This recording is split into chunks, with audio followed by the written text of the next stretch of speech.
Halo teman-teman, selamat datang di channel YouTubeku, dan ini adalah video kedua aku.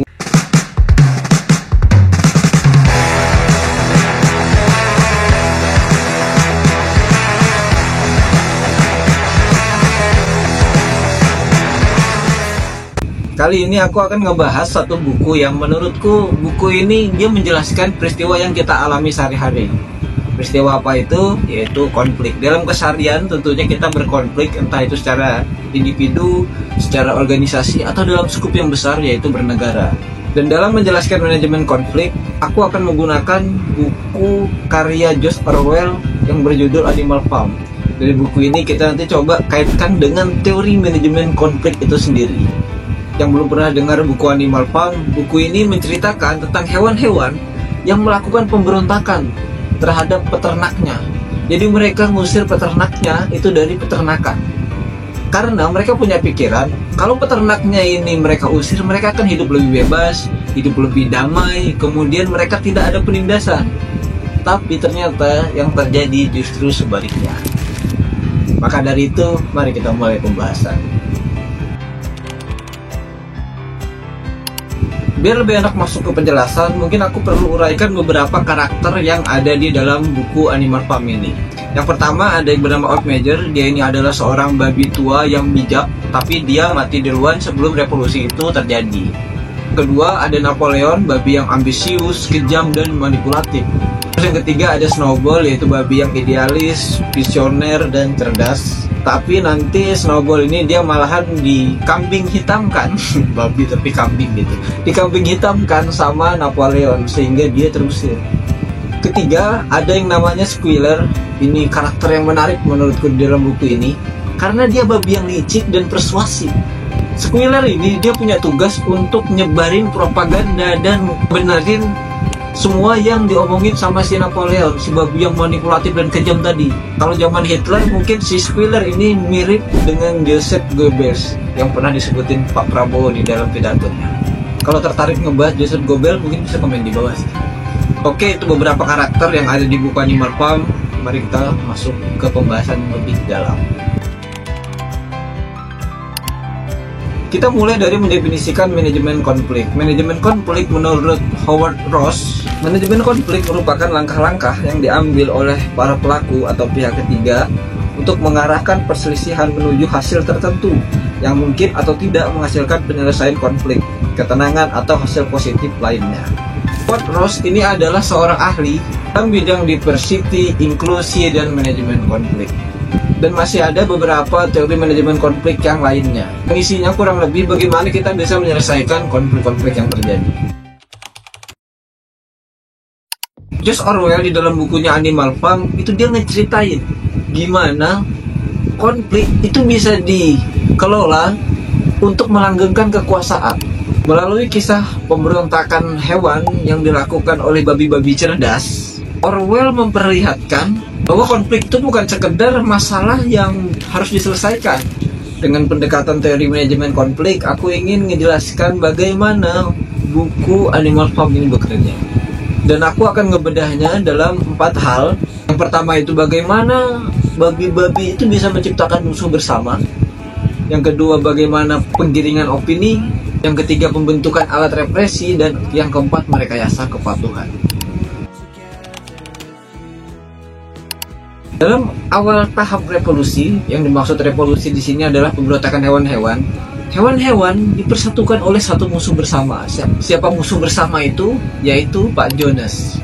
Tokoh Old Major, dia menganggap bahwa manusia itu sebagai sumber permasalahan atas ketidakbebasan mereka, atas penindasan yang mereka alami. Sehingga itu menciptakan urgensi solidaritas antar hewan. Strategi ini efektif karena konflik yang ada itu diarahkan keluar, bukan ke internal antar hewan, tetapi antara hewan dengan manusia. Setelah manusianya terusir, strategi ini berlanjut dengan menciptakan musuh baru, menciptakan tokoh antagonis baru yang menjadi musuh bersama. Siapa dia? Dia adalah Snowball. Dianggap bekerja sama dengan manusia. Jadi si Snowball ini dianggap pengkhianat oleh hewan-hewan yang lain. Disinilah konflik eksternal itu dimanfaatkan untuk membungkam orang yang mengkritik pemimpin baru. Pemimpin barunya siapa? Yaitu si Napoleon. Di antara para babi ini kan ada Napoleon dan ada Snowball. Si Napoleon ini dia mendapuk dirinya sendiri sebagai pemimpin. Dia menumbalkan si Snowball sebagai pengkhianat. Jadi si Snowball ini dianggap musuh bersamanya mereka. Sehingga nanti kemudian si Snowball ini dia diusir dari peternakan hewan. Setelah kekuasaan direbut, setelah kekuasaan dimiliki Napoleon, kontrol opini publik itu selanjutnya menjadi kunci. Wheeler sebagai juru bicara, dia berperan sebagai alat propaganda yang mengatur narasi yang ada. Ia menafsirkan ulang kenyataan yang ada biar sesuai dengan kepentingannya si Napoleon. Bahkan ketika kenyataan di lapangan itu memburuk gitu. Dalam teori manajemen konflik, ini disebut komunikasi manipulatif, yaitu dia membuat oposisi itu sebagai pengkhianatan dan kepatuhan itu sebagai kewajiban. Caranya yaitu dia menciptakan kebohongan dalam statistik dan memberikan ancaman-ancaman yang terselubung. Ancamannya itu nggak secara langsung, tapi ketika melakukan propaganda yang selalu dijadikan penekanan itu, apakah kita ingin Mr. Jones kembali? Dengan pengulangan kata-kata seperti itu bahwa manusia akan mau kembali menyerang kita, jadi kita harus bekerja. Ini menciptakan narasi ketakutan dan kebingungan. Mereka takut mereka ditindas lagi ketika manusia datang. Mereka juga bingung apakah manusia itu akan datang atau tidak. Nah di titik ini konflik itu justru dilestarikan gitu.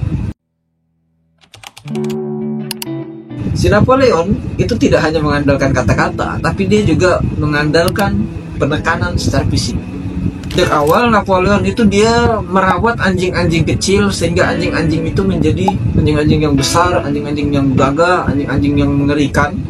Dan ini menjadi investasi jangka panjang untuk menjaga kekuasaan. Dalam konteks manajemen konflik, tindakan ini mencerminkan strategi pencegahan konflik dengan membangun kekuatan koersif gitu.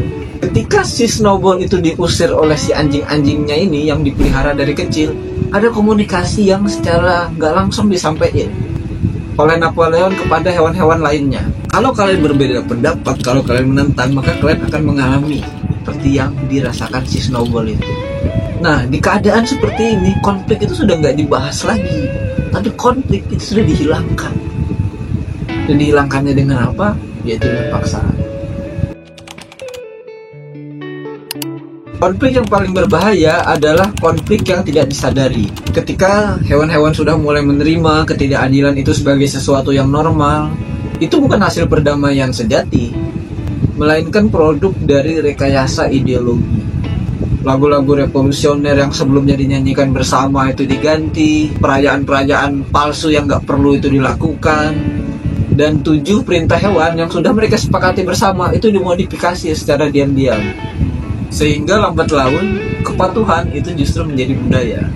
Nah, di dalam teori manajemen konflik ini disebut dengan internalisasi konflik, di mana pihak yang dirugikan itu sudah berada di titik mereka itu tidak lagi menyadari bahwa mereka dalam keadaan tertindas, bahwa pemimpin mereka ngelakuin sesuatu itu untuk kebaikan mereka, padahal yang terjadi tidak seperti itu. Itu digambarkan di dalam buku Animal Farm.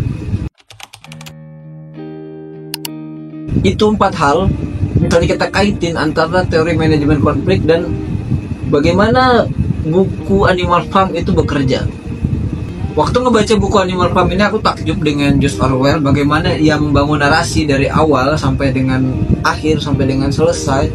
Itu betul-betul ngebuat aku merasa mind blowing gitu. Itu tadi tentang antara teori manajemen konflik dengan buku Animal Farm, bagaimana konflik itu tidak selalu buruk tapi juga bisa berlaku positif, yaitu mempersatukan orang-orang. Tapi kemudian justru konflik yang ada bukan untuk menyelesaikan masalah, tapi digunakan untuk melanggengkan kekuasaan. Bagaimana menurut kalian? Mungkin dari kalian sudah ada yang baca, bisa tinggalkan komen di bawah. Itu dari aku. Terima kasih. Sampai jumpa di konten selanjutnya.